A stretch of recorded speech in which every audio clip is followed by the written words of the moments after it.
Welcome to The Pickup.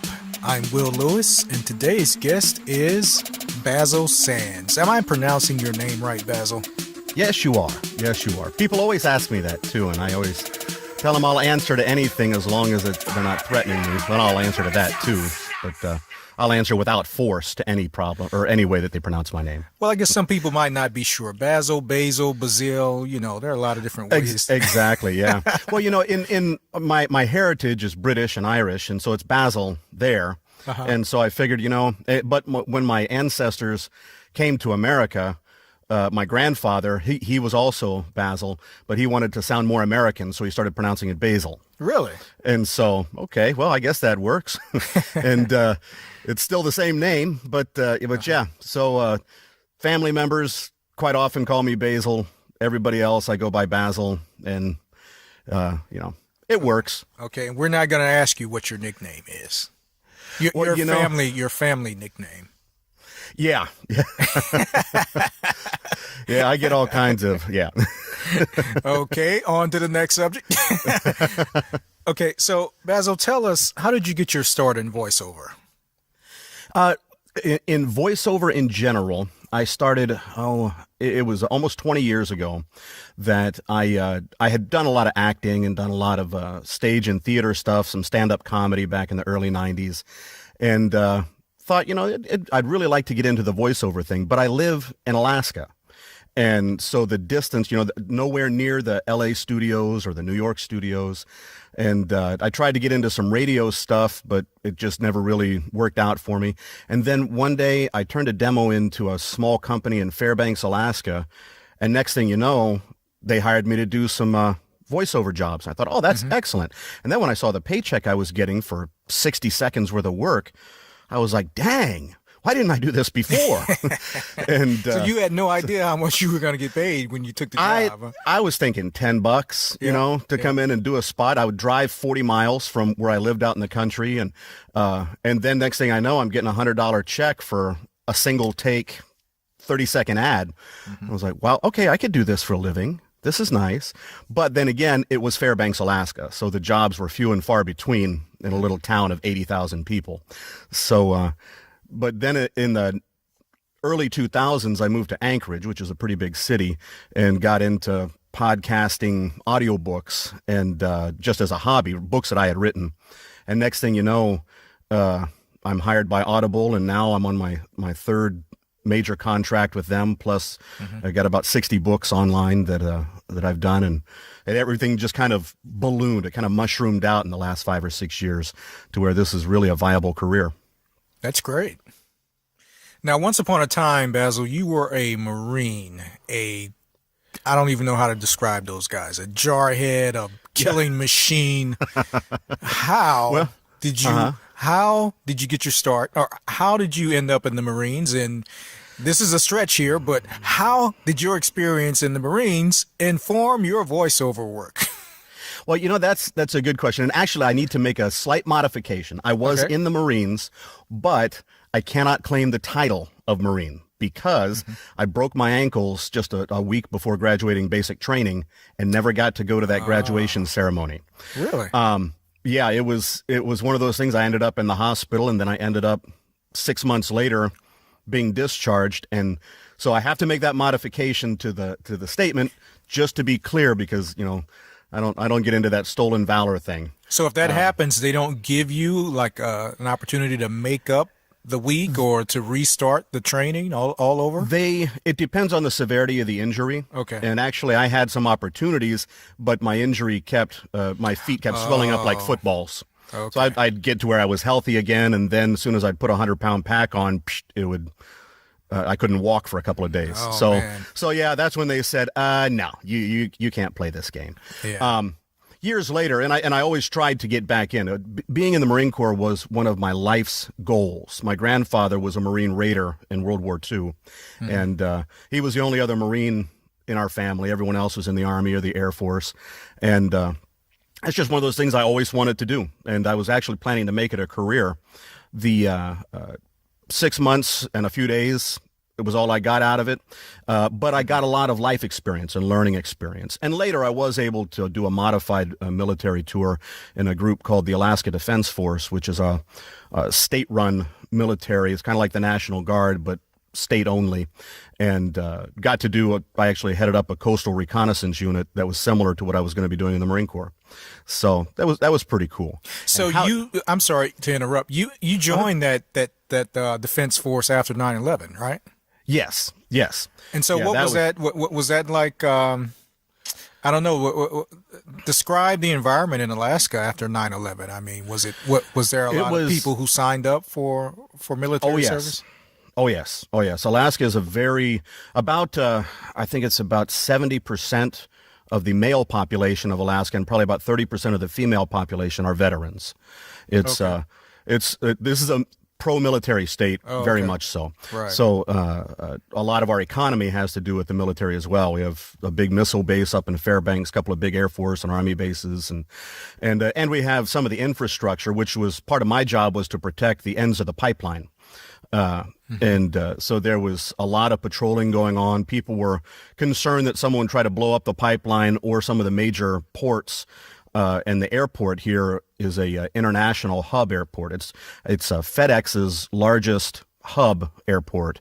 And so that was a pretty serious target. So yeah, there was a lot of call. Plus, once the war started in Afghanistan and Iraq, all of the regular military guys were sent over. The National Guard was activated and sent over, and there was no one here to defend those points along the lines. So that's where the Alaska Defense Force came in and filled in the place where the National Guard would have been.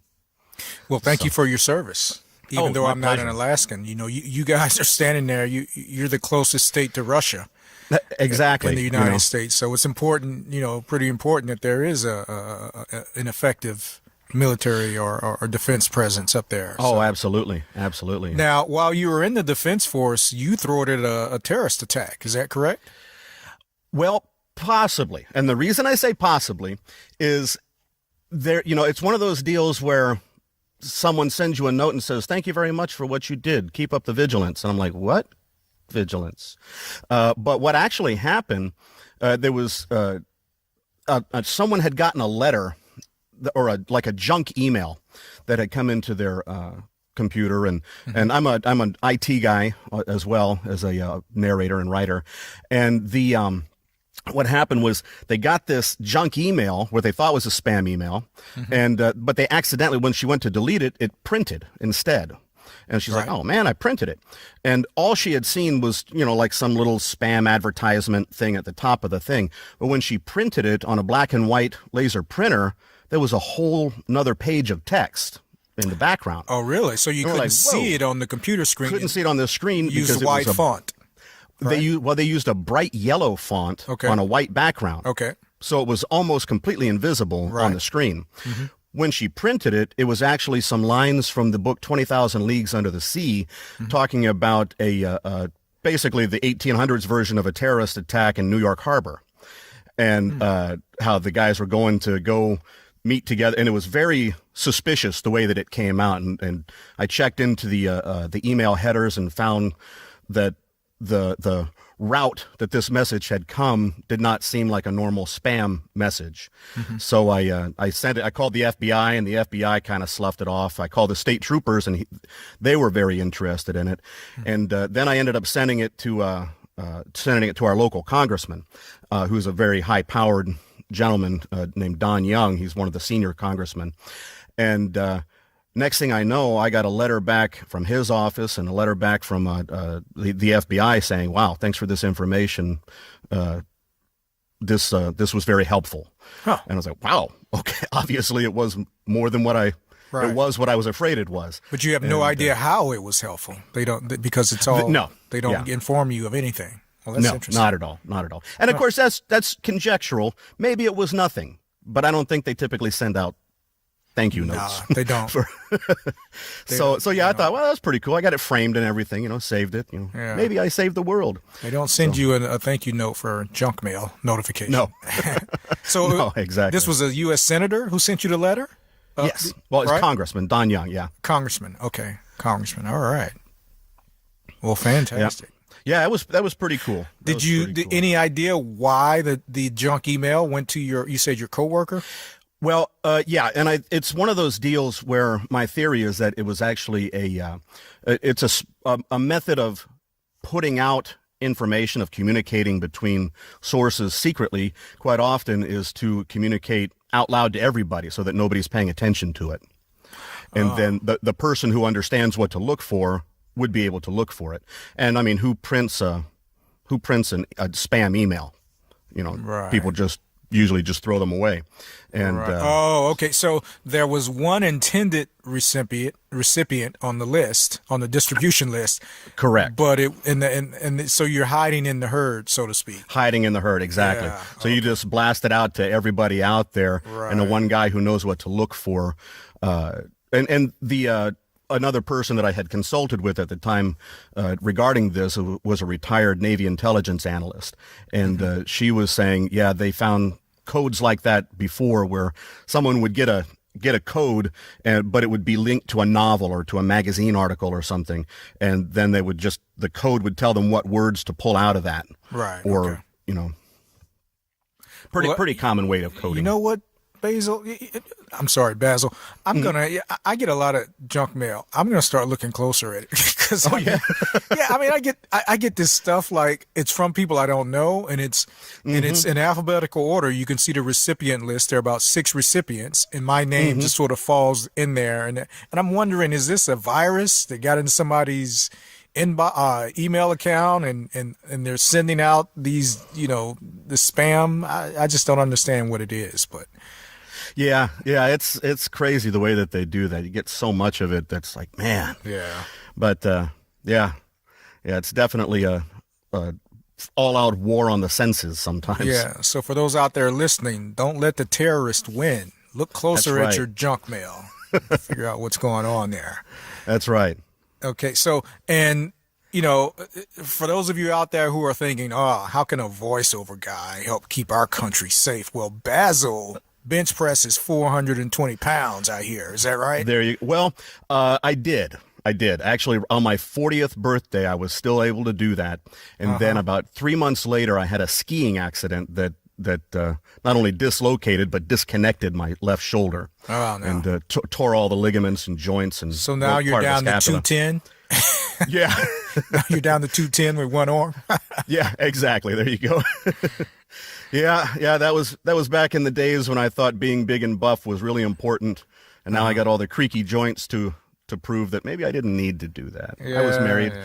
Who do I have to impress? Yeah, So- yeah. And speaking of married, why don't you tell us a little bit real quick about your family? Sure. My wife and I met in 1987 here in Fairbanks, Alaska. She was up there to go to college. She's from Korea. You found a so- wife in Alaska? Isn't that very hard to do?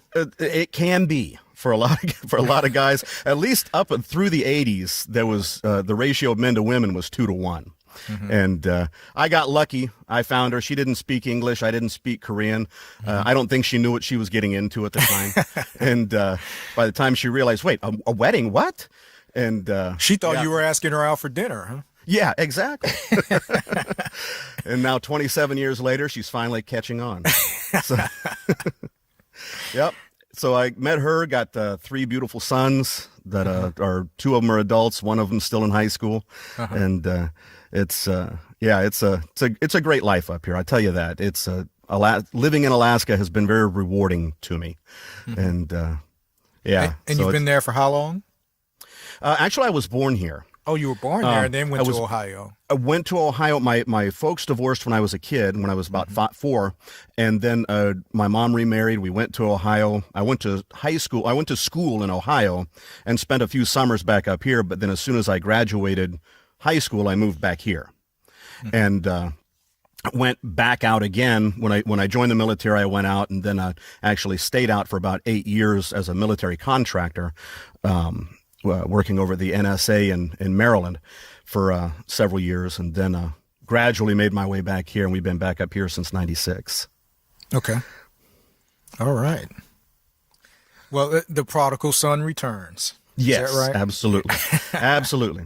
And I can honestly say there's no other place that I would want to live for me. It's absolutely beautiful up here. The air is clean. I do go down in the lower 48 and visit for various different business reasons, and every time I come back, I'm like, yes, this is home. So, Since you're in Anchorage, I've got to ask the question: have you ever met Sarah Palin?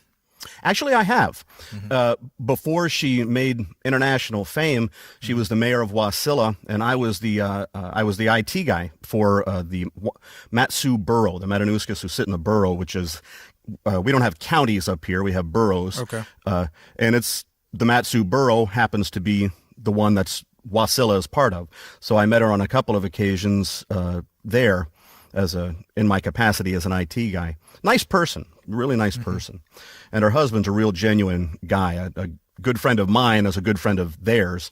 And so I've got a chance to meet them from time to time. And yeah, they're good people. And I bet you can remember the very first time you saw her on CNN, can't you? Because you just like, oh, wow. I was like, oh, wow, I know her. She lives just down the street. Yeah, that was pretty wild. That was pretty wild. And when she became governor, she was, a lot of people have a lot of bad stuff to say about her, but that's the case with any politician, I think. Oh, yeah, and absolutely. She did a lot of good for the time that she did. I think she got a raw deal by accepting that nomination for vice president because, yeah, that was but, destiny is what it is. Well, there's an interesting movie about her story with, who's this guy? This actor. He was in The Rock. What is his name? And Dwayne Johnson? No, not. He was in the movie The Rock. Oh.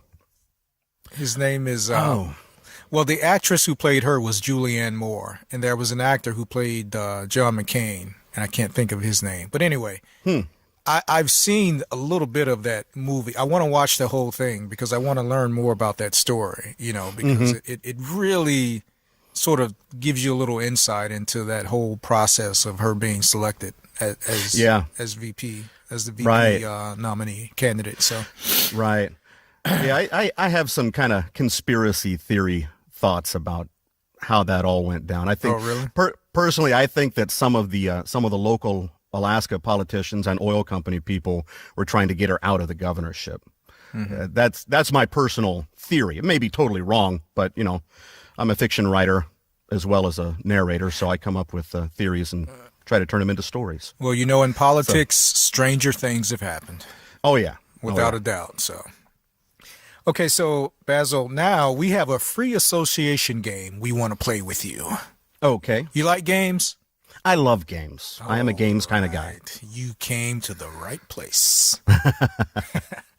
I'm going to give you a word or phrase and ask you to respond as quickly as you can with the first thing that comes to your mind. Okay. Are you ready? I am ready. I always enjoy balloons. Okay. Let's hit the pause button here. Tell us. You said first thing that came to my mind. That came to my mind. Okay. Absolutely. And tell our audience, tell our listeners a little bit more about why you like balloons. I don't know. It's one of those happy things. Maybe the other day, my wife's dream has been to ride in a hot air balloon. And so she watches videos of that sometimes. And we've never done it. It used to be available up here, but the one business that did it doesn't do it. But I don't know. Balloons just make me happy sometimes. And when I'm unhappy or leaning that direction, popping balloons makes me happy. Well, you would love the Macy's Thanksgiving Parade. Oh, yeah. I can't stand it when my feet are on fire. Does that happen often? From time to time. I don't like hot feet. I like going barefoot even in the cold weather. So it's that is an actual factual thing. Oh, so, okay. Hot feet. Not flames, of course, but Right. Okay. One of my favorite movies of all time is I would say it's a toss-up. Well, you said one, so I have to say one. I'm going to go with a movie called Crouching Tiger, Hidden Dragon. That movie was just way cool. That was a pretty good movie. Yeah. Yeah, that was I saw that in a theater and I was like, wow, they're flying through bamboo trees. This is like a dream that I've had. And you know they're coming out with the sequel to that soon. Oh, really? I didn't know that. Yeah, the I'll have to watch for it. Weinsteins are involved with it. So I'll definitely have to watch that. Yeah, that's one of my favorites. Another really good one, also a Chinese movie, is a mini-series they did called Red Cliff.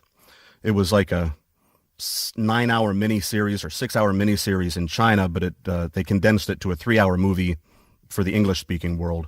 And that was a really good movie. okay. I'd rather prepare a tax return than have to. Boy, I hate taxes. I'd rather prepare a tax return than actually meet an IRS person who's asking me if I did it right. Okay. You're audit phobic. You're audit phobic. Is that right? Absolutely. Absolutely. I've always done my own taxes, and I just get nervous that I'm going to screw up at some point along the way, and the IRS is going to come knocking on my door. As a matter of fact, several years ago, they did come knocking on my door, and the IRS called and said, you're going to be audited. I had just closed a business that I had owned in Ohio for a couple of years, closed the business, moved back here to Alaska, and I was doing all the closeout returns on that. This is in 97, 98. And then the IRS calls and says, we're going to audit you. I said, wow, what triggered auditing me? And she goes, well, we want you to bring in the information related to your Florida and offshore bank accounts. And I was like, wait a minute. I don't have any offshore bank accounts or any bank accounts in Florida. I live on a farm in Alaska. And they come to find out 3 or 4 weeks into this, right before my appointment, they called and said, never mind, wrong Basil Sands. So, turns out there's 6 Basil Sandses in North America. My father and I, another father and son in Canada, and another father and son in the Bahamas. Well, the guy in the Bahamas was the president of the Bank of the Bahamas, and he was the Bahamian ambassador to Japan. He was a really rich guy, so he had like $10 million in various accounts, and they were wondering where this farmer in Alaska came up with that kind of money. So I got off the hook, and I made some new friends. So. I'm sure you did. Okay. I wish I could claim I was related to the guy in the Bahamas, but if you saw pictures of us next to each other, it's pretty obvious we're not. I smell an international Basil Sands convention. Yeah, there you go. Coming into fruition every year. Yeah. That would be cool. The one moment I wish I could relive is? I would say the day I met my wife. Tell us about that day. We love stories about romance here on The Pickup. Tell us about that day. I was 19, and I was working at a Sizzler restaurant. I was I was a cashier taking people's orders, and this lady walks in. This kind of middle-aged, kind of heavy-set lady comes walking up to the counter, and she asks for a application. And I thought, okay, she's probably applying to become a waitress or something. And then as she's up, I turn around, I get the application to hand to her. This little Asian face peeks out from behind her. And it was the most beautiful woman I had ever seen. I mean, I was stunned. And, once I picked my jaw up, and then, the nice lady that was asking for it was actually the head of housekeeping for the hotel or for the apartment complex where the young lady lived. And she was just helping her out. She had become like her adopted aunt of sorts. Okay. And she introduced us. Next thing you know, since I was the supervisor of that particular section, I hired her, and then immediately started asking her out. And she said no. Many, many times. I was probably, by today's standards, I was stalking and could have ended up in jail. But yeah, that day that I met her, I mean, literally, for me, it was love at first sight. For her, it took several years to come to her senses. Right. But a year later, we were married. Okay, and yeah, because after repeated attempts at asking her out, you you changed it up and slipped in a wedding proposal, and she thought she was accepting dinner, right? Exactly. Yeah. So it worked out. Yeah. Yeah, the funny thing about that is when I did propose to her, I proposed to her on Thanksgiving of that year, and I was actually outside of Alaska that day, visiting my parents back in Ohio. And when I asked her, I said, "Before you answer, I have to tell you one other thing. I just joined the Marines, and I had literally just enlisted that day." And so she said, "Well, I'll answer your question when you get home." And and I got home a few days later, and she wanted to wait, and I was like, "Oh no, I messed up."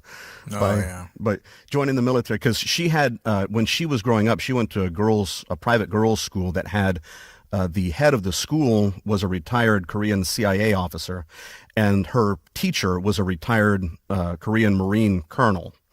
And she knew, she said, "I had a lot of respect for those guys, but they were scary." Said they were nice to all the girls, but you could just sense the violence of their personalities. And she said, "Yeah, no one would ever commit a crime. No one would try to attack any of the girls of our school, because those two guys had the right connection." So she said because of that, she was a little leery of it. But then when I got medically discharged, the next autumn, she was like, "Okay, we'll get married now." And 2 months after that, we were married. All right. Fantastic story. Yeah. One person from my past who I wish I was still friends with is... Boy, I haven't really dissolved very many friendships over the years, but a person that I wish I could still be really close to or communicate with on a regular basis. There was, my best friend in high school, John Warwick. He and I were like Bob and Doug McKenzie on the old SCTV show. Kind of goofy, playing around a lot, hanging out with each other all the time, doing things we probably shouldn't have been doing. And but we never got arrested, so it was a good time. So yeah, that's always a good thing. Yeah. So I didn't go to jail tonight. Yeah, exactly. I'm winning. Yeah. No scars, nobody's hurt, and no one saw us. We're good. All right. Okay, so next question. If I could no longer be if I could no longer be a voice actor, I would be... Well, I'm already a writer as well. So as long as I could continue writing, I would be semi-happy with that. Tell us what you write. I've got 4 novels. They're all like military thrillers. Think Tom Clancy-esque or Brad Thor type novels. Is this a series?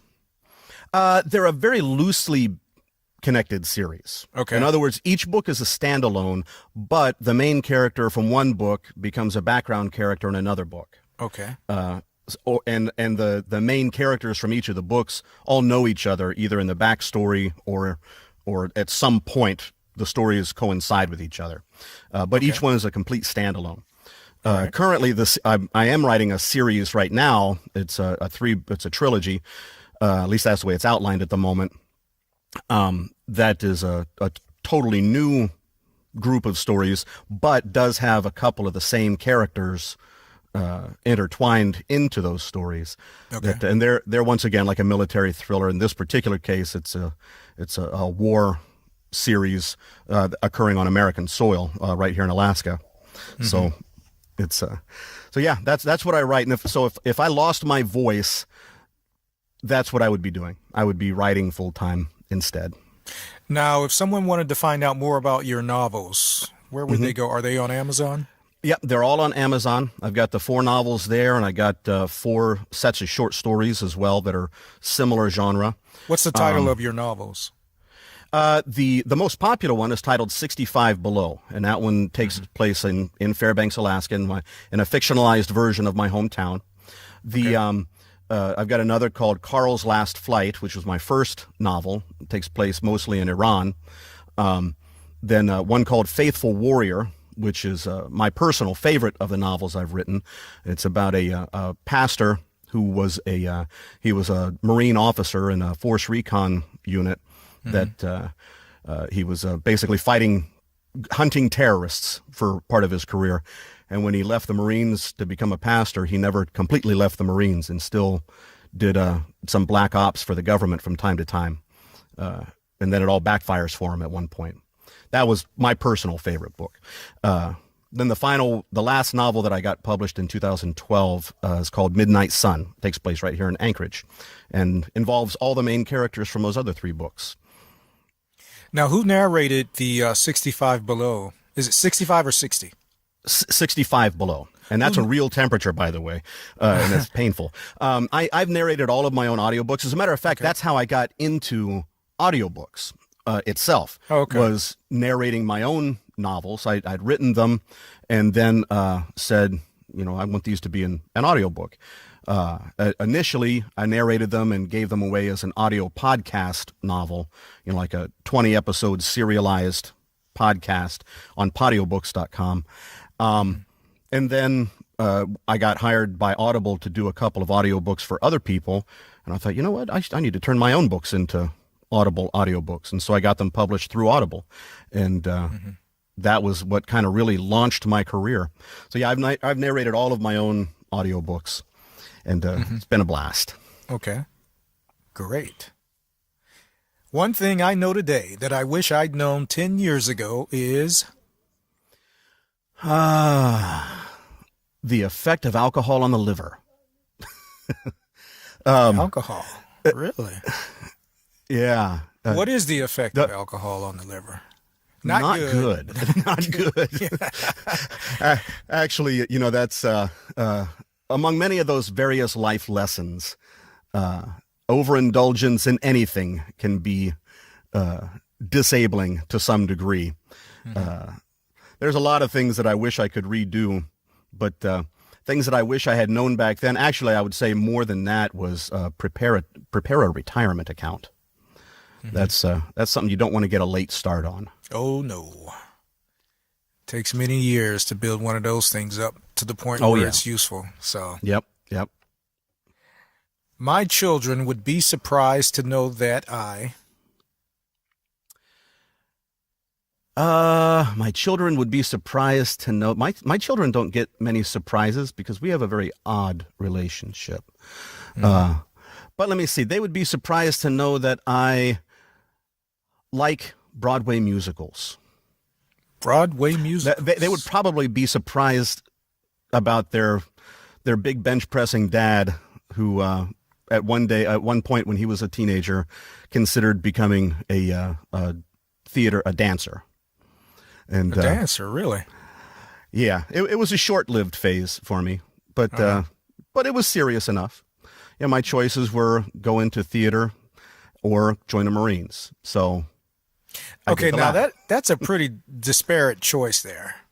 It is going to the theater or going to the Marines. That I don't really see how those two connect. yeah, and that's the thing. I loved being in a theater when I was in high school and junior high school, and afterwards I worked in community theater sometimes. Had a blast being an actor, and I really enjoyed the energy of singing and dancing and so on.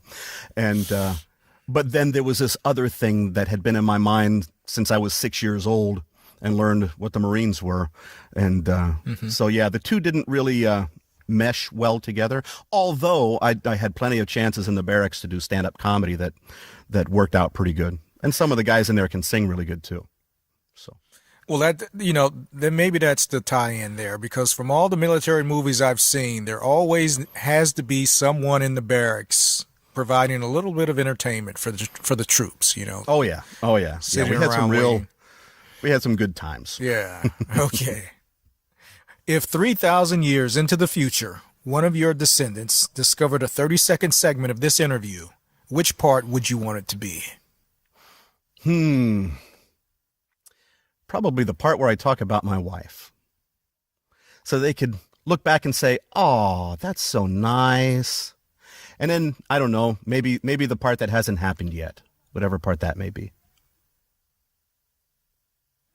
Because the one, you never know when you might meet the one.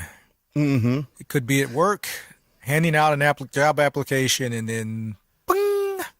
That's it. Yeah. You know, one of the coolest pictures I've seen in recent years, and you may have seen it on the web on Facebook or something. Was a picture of a couple of two skeletons that were dug up in a cemetery in Italy, and they were laying there holding hands. And I thought, you know, that was pretty cool to live your whole life. I don't know if they died old or young or how they died, but to be buried side by side and holding hands, that's pretty cool. So, All right. Well, great job. Well, thank you, sir. It's been a pleasure. Now, okay, so Basil, you won several Audible contracts. That's, Yes. those are pretty coveted among narrators. Oh, yes. Oh, yes. I've been, when I first started, the first major book that I did, I had done a couple of small books for a publisher called Crossroad Press that I had done, minor authors that this guy was publishing, and they were pretty fun. They were good to do. And then I think I'd done 2 or 3 of them, and then Audible contacted me directly and asked if I would like to do a book by a gentleman named Nadim Aslam. It's a book called The Wasted Vigil, and it's a pretty popular book at the time. And so I said, yeah, absolutely. And they were paying me the union wages for it. And I thought, yeah, I'm going to jump in on do this. And from that point forward, the next book that I got was a friend of mine who's also a writer. The previous narrator for his books he wasn't as pleased with it. And so he asked directly if I'd like to do his next book. And then that just piled on and piled on. To getting several of those one-off deals. And then in 2013, I was contacted to see if I wanted to participate in what they call their 13-week contract, which is basically you record 10 to 15 hours a week of finished audio for 13 straight weeks. And I was like, yeah, guaranteed work for more than 3 months? Definitely. I don't have to do any auditions, and I don't have to do any editing.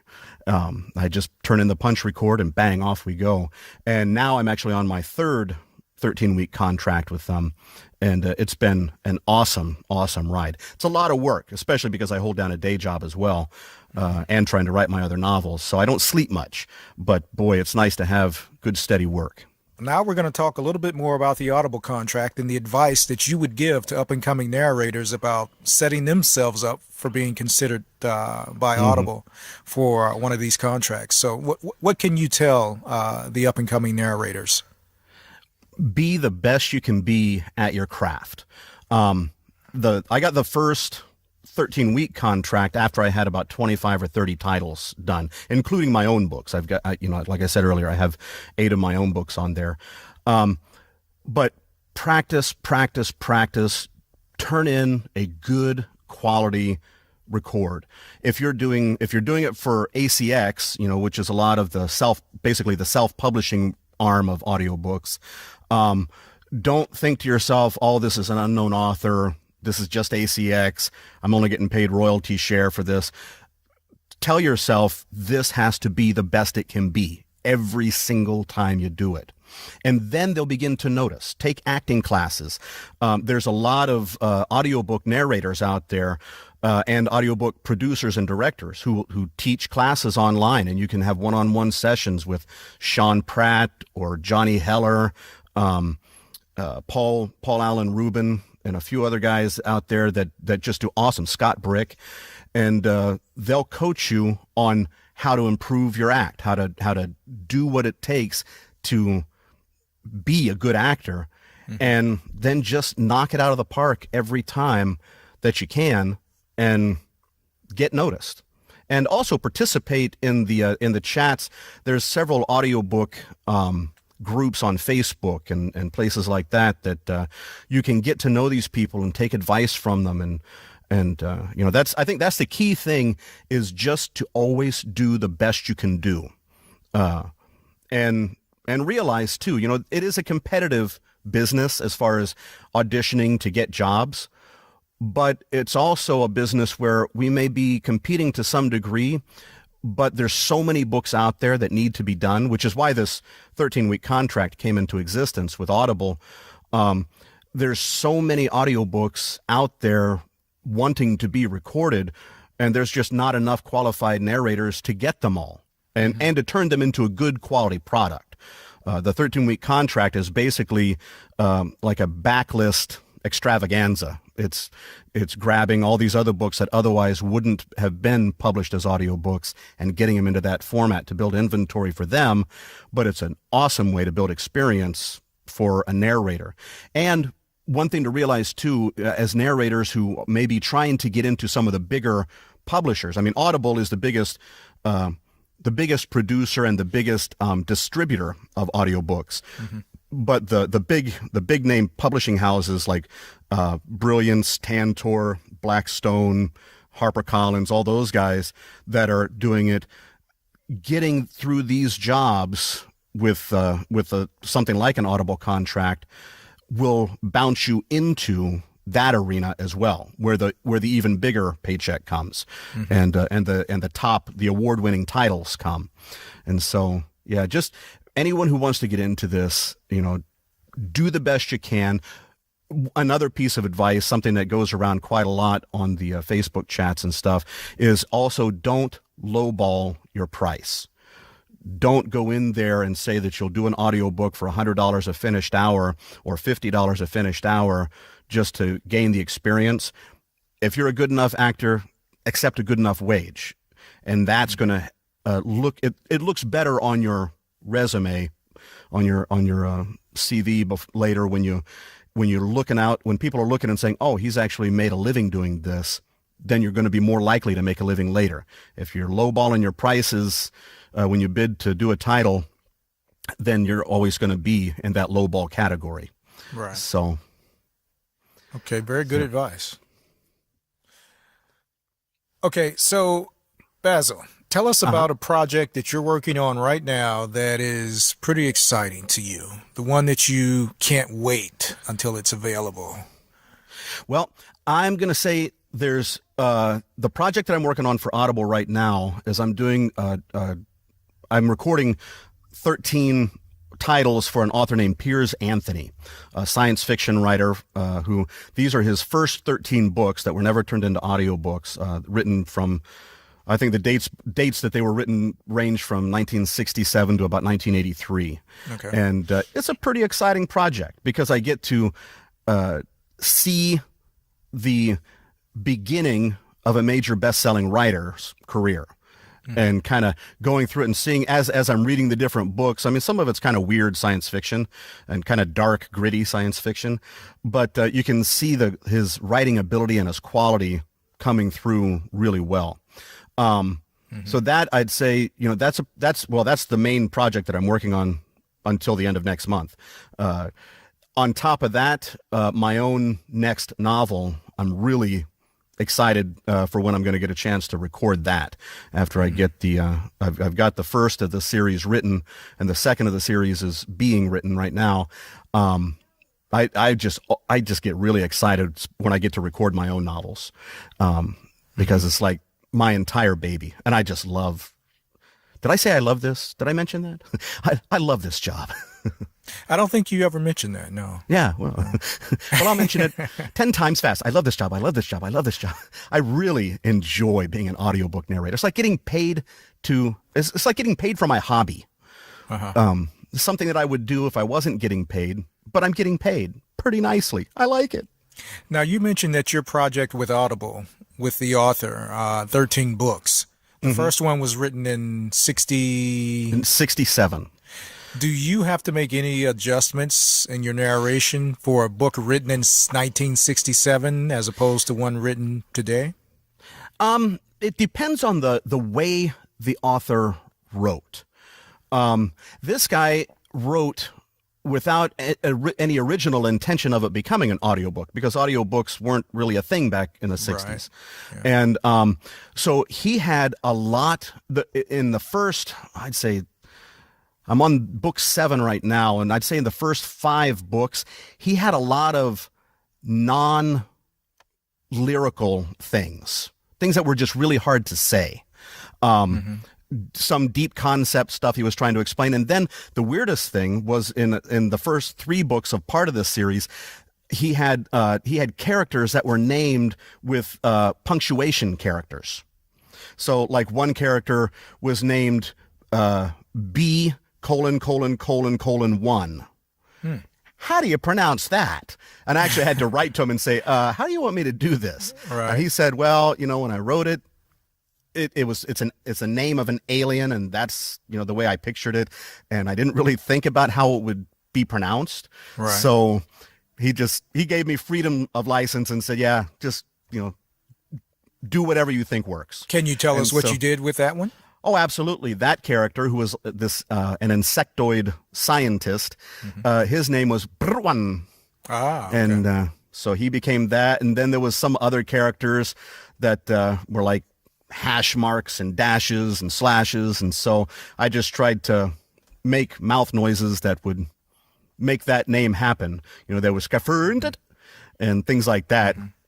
Interesting. The hard part was writing, speaking that in the flow of a conversation. Right. Yeah. And, trying to make the words all sound right without oh my gosh, tripping over it or giggling myself to death. Sounds like maybe you had a little extra post work on a book like that, huh? Oh yeah. There was a lot of punches back in. Okay, let's try that again. Try that again. Yeah. And but it was a blast though. It was a lot of fun. So I'm looking forward to to finishing up this series just because it's a really interesting. He's got some interesting concepts in it. But yeah, and some of the books you could tell the language, which I think is more what you were headed to. The language was kind of 60-ish or 70s-ish, and for the most part, I'm just trying to. I visualize the characters, visualize the era that he was writing in, and just try to make it go from there. Okay. So in other words, you don't try to update it or modernize the language, the dialogue between characters. No, not at all. Always that, and that's one of the things with audiobooks. Read what the writer wrote. We don't want to change what they're doing. What we want to do is make those words come alive. And so, I bring myself to that era versus trying to update it. Read 60s dialogue in a 2000 voice. Exactly. Yeah. Okay, well, thank you very much for joining us, Basil. It's been great chatting with you today. And likewise, it's my pleasure. A lot of fun. Now, how can people follow your work? Well, I've got a couple of websites. Basilsands.com is where you can find out about my9novels, and also there's a link on that to my audio work page called Sandman Productions AK. Or Sandman Studios AK. You can go to either one of those URLs will take you to the same place. Also, I'm really heavily using Facebook a lot. I've got both my professional page and my personal page, and I pretty much friend anybody who asks to come on there, and you can follow my work there. Even me, one. Exactly. I would do that too. Did I pronounce that right? I think so. I'm going to go out and create a Facebook profile now called Beat1, and I'm going to friend you. I'm going to. I originally, early on in my career as a writer, I did do a lot of. I had a Facebook page for some of my characters, and tried to follow up with them, and would have conversations with myself. With the character, and it was a lot of fun, but boy, that was hard to maintain. Yeah. Okay. So how can people find you on Facebook? Basil Sands 1. That's my name there. So if you type in Basil Sands, I'll be one of the half dozen or so in that list. Yeah. Don't go to the $10 million guy in the Bahamas. Yeah. I'm the chubby white guy with the green screen behind me. So yeah. Okay. All right, Basil, can you play us out with something? Read a section of a book? Well, or what we have our guests do is give us an exhibition of their talent, something that is sugar for the ear. Sugar to play out the show. Yeah, a little sugar for the ear. I tell you what I'm going to do. Give me a second here, and I'm going to pull up a text from my current novel, and I'll read you one of the scenes from that, if that works for you. Oh, sure, yeah. This is for the work in progress that's not published yet. Okay. So this would be like a teaser. This is Can you set it up for us? sure.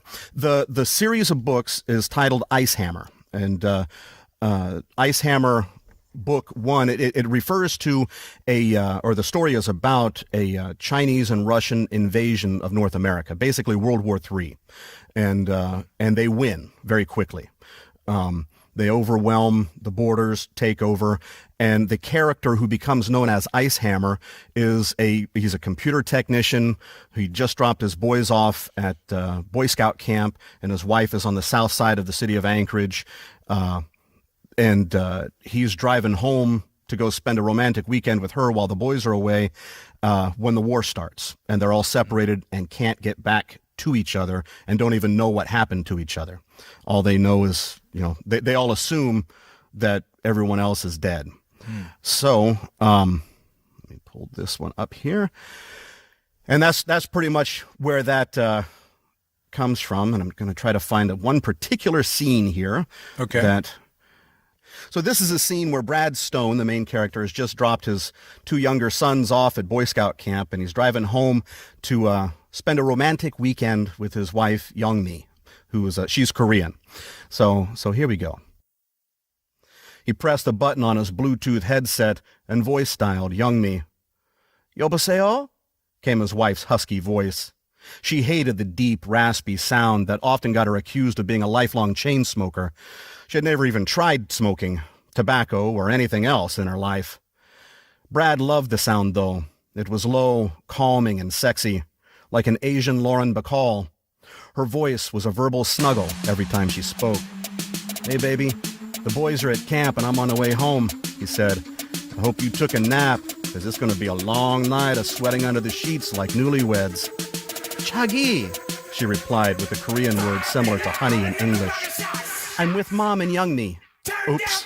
His face flushed deep red, even though he was alone in his truck. "Please tell me you're not on speakerphone."